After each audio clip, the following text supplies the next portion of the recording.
everybody, today we're going to be learning how to do the turret on your 3K, and let's just go ahead and hop right into it. Alright everyone, the first job that we're going to have to do is get the turret free from the tank, and that's very simple. All we need to do is you need to get this screw here on the back of the rotation mech and just take it out.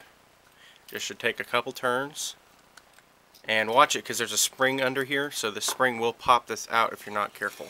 So then we go ahead and only get this on camera and pull this whole back assembly off. And you'll want to save these. These are your rotation mech pieces. And the screw here that I have attached to my screwdriver, we're going to pull the tank off real quick. Let's see. You need to get this back piece off too. And this little pin here, right here, can sometimes get stuck pretty easily. So we're going to want to grab a pair of pliers and press it out, or pull it out one way or another. So there it is. Save all these little parts somewhere safe so we don't lose them. You don't particularly need the spring, but all these parts are your rotation mech parts, and we're just going to set those off to the side for now and put them in a baggie or something so you don't lose them. Now this little piece that was the turret seal, just throw that out. You don't need that. But after this, you see your turret comes free from your tank, and set your tank off to the side somewhere safe. And what I like to do is I like to take the little screw that was in the back of the rotation mech and just screw it back in here. That's because this screw is different from everything else in the blaster, and I have not really seen another screw that fits like this one does. So just screw it back in just so you got it. And now we'll move upstairs. Actually, let's go ahead and, there's a screw down here in the front. Go ahead and pop that sucker out too. And this is one of the spacers inside of the turret that helps hold it all together. And if you take that out, you won't ever be able to get your turret apart. So you see there's no screw down in there now, and that hole in the center. And then you'll notice is around here, these barrels are all solvent welded in at the factory. So what we'll need to do for that is we'll need to go upstairs with our pot of water and a couple pairs of pliers, and I'll go up there and show you guys what we need to do.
Alright guys, now we're going to move on to preparing our barrels to be inserted in the turret.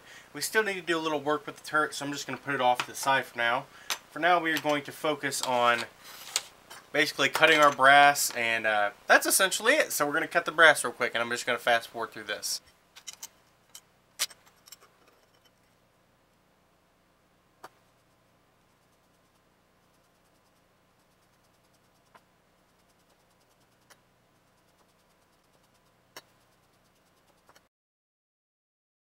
Now that we have our 6 pieces of brass cut, these are all 1 inch long, 17/32 K&S round brass. We're going to go ahead and insert all of them halfway into each barrel that we want, about like that. And let's just keep going, and I'm just going to fast forward through this one part real quick.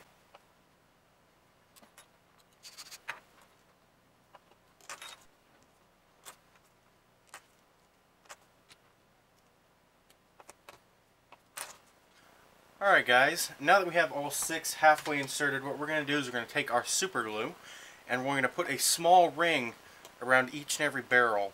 And then what we're going to do is we're going to go ahead and press them in. That's why I have this sheet of paper here, so I don't get glue all over my table. And you guys will see why it's there in a second. So we just take our super glue, put a small ring around there, and then we just press. Press and then wipe off the excess onto a towel or something like so. And then you've got a nested barrel. So I'm going to go ahead and do this with the rest of them, and you guys can stick around if you want, and we'll just go ahead and fast forward one more time.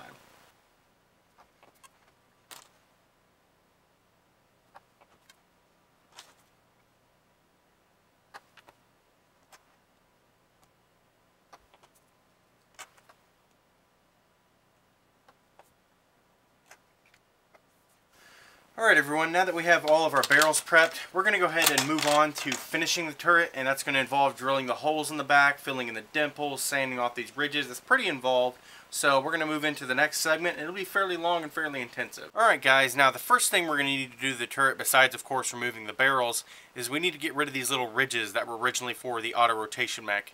And basically want the back of this to be as smooth and flat as possible. And then eventually when we get finished with that, we're going to drill holes and fill in these little dimples here. But we're just going to start off with getting rid of these little ridges here.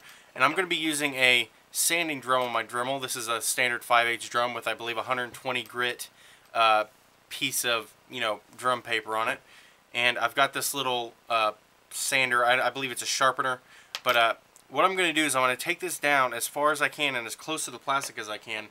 And then I'm going to move into it with like 120 grit or like 150 grit sandpaper, and then I'm going to move up through the sandpapers to about probably 320, maybe 400.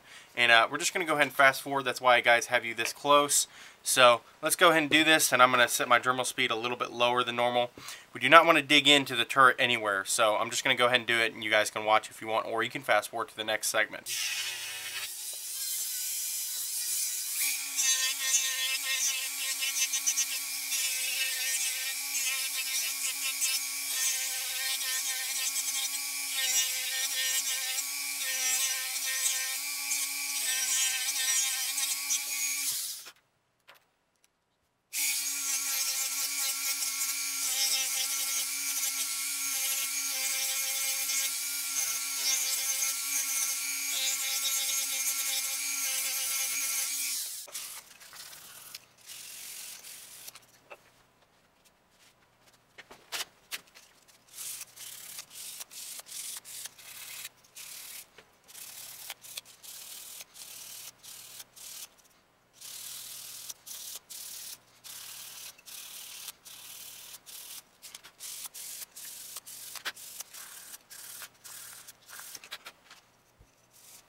Alright everyone, now I've got the tripod in my lap so that we can get a better view of what I'm doing. And I've already done it twice. See how we've got 2 holes in the back? What we're going to do to get that is we're going to take a power drill, sit on the lower speed. Mine's on speed 1. So its speed's a little slower, but it's got more torque. And we're going to want, actually, I said 1/2 inch bit, we're going to want a 9/16 inch spade. And we're just going to take it and go through the front here. They should fit right in there. And we're just going to go nice and slow. There is no rush here. I mean, I've tore my fingers up. Just make sure you keep your fingers out of the way at the back. So we're just going to go nice and slow. And I might speed this up, I might not, just to give you guys an idea. So we're just going to go ahead and start it nice and slow and keep our hand out of the way. That's about the speed that we're looking for. Just nice and steady. Keep your hand out of the way. It's going to take a little while, but trust me, it's worse than tearing up your hand with a spade bit. We're just going to maintain speed and see how we're getting little plastic flakes that we want. We want this to cut rather than, just tearing through it like the spade bit could if I put it on high speed. So just keep going.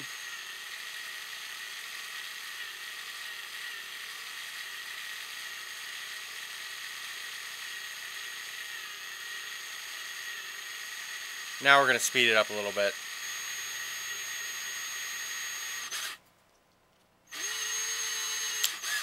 Now see how we went ahead and punched through? We've got a little bit of rough edges back here, so what I like to do is I like to take the X-Acto knife and I just like to clean up the edges around here a little bit. Like so. Just nice, just need to take a little sliver off just to clean it up a little bit. And I'll do the same with this one here.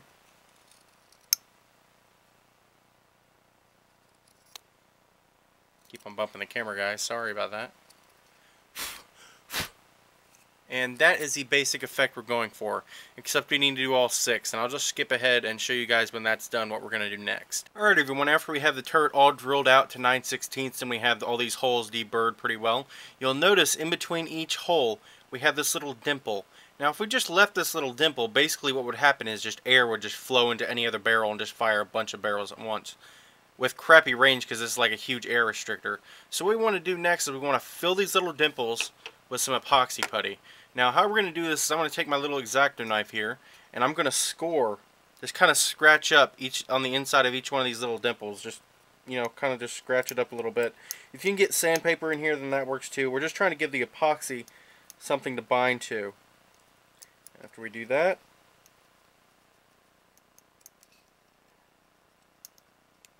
if you didn't do this, then it might just fall out. This is just kind of precautionary. I'm pretty anal retentive when it comes to, you know, prepping surfaces. So let's see, I believe that's 6. That is 6. And now, I'm sorry guys, I've got the camera on my lap again. We're going to take a little bit of epoxy putty. Don't need much.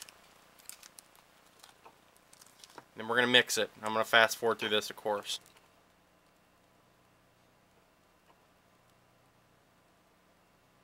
Alright guys, now that we have this all evenly mixed and it's getting kind of sticky and a little warm, we're just going to take a little glob, round it up, and we're just going to shove it into each one of these little dimples here.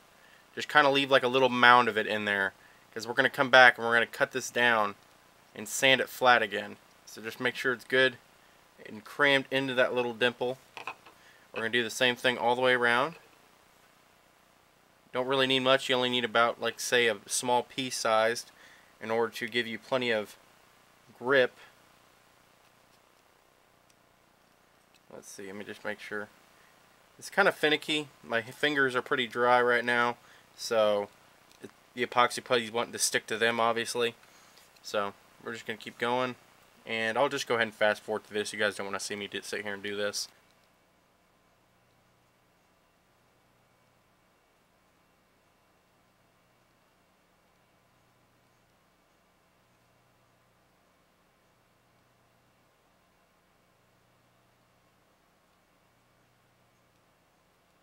Alright guys, now that we have all this all done, we're going to want to set this off to the side and let it completely dry. I believe with the Loctite stuff it should only take about 15 to 30 minutes. So I'll be back to you guys as soon as this is done. And then what we're going to do is we're going to sand all this down and just trim it and make it look really pretty. And I'll be right back with you. Alright guys, there's a number of ways that we can go about sanding down these ridges here. One way is you can lay a piece of sandpaper flat on the table and go at it on the side here. You can get something flat. I happen to have a block of metal here and do it on the side and slowly work your way around. The way that I found that I like to do is I like to actually use a machine file and a piece of wood that has a hole in it. Now it has the hole in it because we've got this little dimple up front and it just lets it sit nice and flat in there. So I'm just going to take my file and we're just going to slowly get this flat with the rest of the turret. Now this is going to take a little bit, and I'm just going to fast forward like I always do. But once we finish, we're going to want to take our sandpaper, and we're going to want to, you know, smooth this all the way out again, get rid of all the file marks, basically. So let's just go ahead and fast forward. I'm just going to sit here and file for about 15 minutes probably, so let's just go ahead and get going.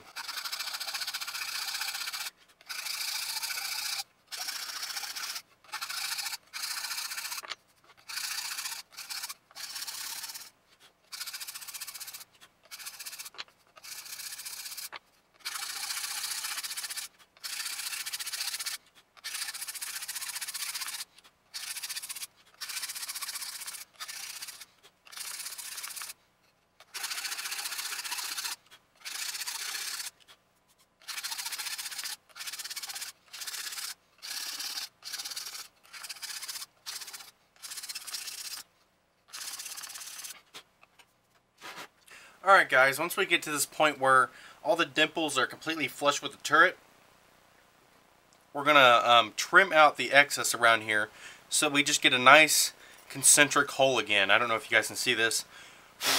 We still got a little overhang in here, and we're just going to have to trim that out. Just be very easy with an X-Acto knife. And it's kind of hard to do properly, so just take your time, because you don't want to knock out the dimple in the turret like I just about did there. But if you do knock a dimple out, you can go ahead and just refill it in and go ahead and redo it. And I did just a little bit there, but that's okay.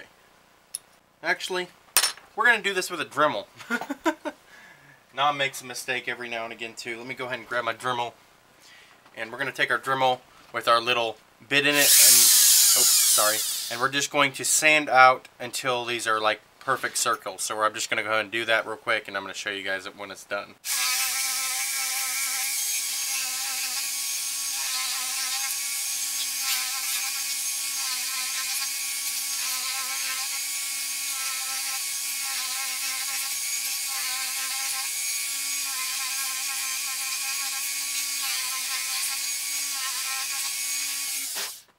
So, if you did it properly and you weren't a huge derp like I just was, you should have nice circular holes in the back once again with nice filled in segments on the back. I'm just going to hit it just a little bit with the file again, just make sure I'm getting any little overhang. And then we're just going to sand it flat again, and I'm going to start out with, I believe this is a 220, and we're just going to just get rid of all those file marks. I didn't put many on here, so it won't take me very long. But these are to, like I said before, just to close up the dimples in the turret so that you can get a seal. If you don't have these, you will not get a seal whatsoever. I'm going to polish my Scotch-Brite pad once again, and then I'll let you guys have a nice close look. I like using the Scotch-Brite pad just because it's almost like a very fine grit sandpaper. It doesn't completely shine up the plastic, but it gets it to a nice, smooth, baby soft sort of consistency. And there's a nice close-up look for you guys. Completely filled in, completely smooth, flat. And now we've got 9/16 holes through, which, as you'll notice, the PETG can slide right to the back of right there. A lot of them it'll actually go through the back, so I'll just show you guys there. A lot of them it'll come straight through the back.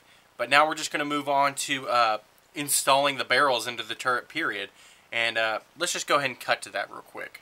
Alright guys, now to be able to get the barrels into our turret, we're going to need a couple things. We're going to need electrical tape, and we're also going to need plumber's goop. I believe I forgot to mention both of these in my material video, but if you're a fairly competent nerfer, you should probably have both of these.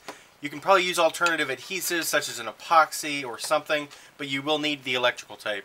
Now what we're going to do is we're going to need also a pair of scissors, of course, to cut said, electrical tape. We're going to want, I'm going to get a clean edge right here, just so I have a nice clean starting point. Excuse me for that. And we are going to take one of our barrels, and we're going to wrap it a couple times with the electrical tape right around the base here where the brass is. So just go ahead and wrap it a couple times. 1, 2, and let's just say we'll start with 3. That's probably honestly too much, but then we're going to fit it later. So I've got 3 wraps on here, and obviously that is way too big, so let's get this out of here. And we're just going to take off a little bit at a time until we get the perfect size. I'm going to take off about an inch of that. And all electrical tape is a little bit different in thickness, so you're going to make sure you're going to have to custom fit each one of your barrels, of course, which really isn't that big deal. Doesn't take that much time. So let's go ahead and keep on doing this, and let's see if I can get a good fit yet. No, it doesn't take much. I believe it's only about a wrap of electrical tape. So yeah, see, we're already back at the beginning now. So let me cut off this. And we've got about a wrap with a slight overlap in it.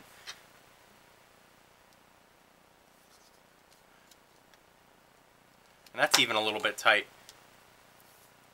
So I'm going to take a little bit off.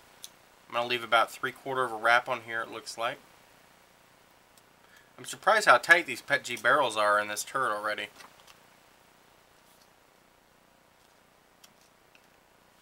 There we go. Alright, now you see this is very tight, very nested in there. It comes right up to this lip at the back. So what we're going to do is we're going to pull this out again. Wipe off any, little stuff that we have on there. We're going to open our plumber's goop. And we are going to put a small ring of it around the base here. Similar to how we did with the brass earlier. but this is with goop. So I'm gonna go ahead and stick this in here. Make sure it goes to this lip on the back here, and then I'm going to wipe off the excess here. I'm gonna just wipe it on my towel that's over here. And that's the general gist of what we're looking for. We're looking for getting the turret basically complete with brass, with goop and electrical tape. And I'm just going to go ahead and do all these off camera. I believe one time's enough for you guys to get the general gist. So if you guys got any questions, feel free and drop them below about this part. And we're going to go ahead and skip forward. And after you get them all in, this is what you should be left with. I'm going to let this dry for about 4 to 6 hours, and I'm going to come back and we're going to put on our barrel spacers. And we'll cut to that right now, and then I'll show you guys what it looks like when we're done with it. Alright, once you've finished all that and it's all said and done, you should be left with something like this. Ready to be slapped on a 3K, 12-inch barrels, brass stubs, barrel spacers that I slid on, and I didn't show in a video because I had a little bit of trouble. But I sanded them out, slid them on, and it is good to go. Solid, no real flex in here, and it's just ready to go into our 3K. If you guys have any questions at all, go ahead and drop them below. I bet there will be a ton of them. Really, guys, anything else you guys need to know, you can check the Facebook page, ask me there. Go ahead and subscribe if you haven't already and if you want to, and I will talk to you guys later.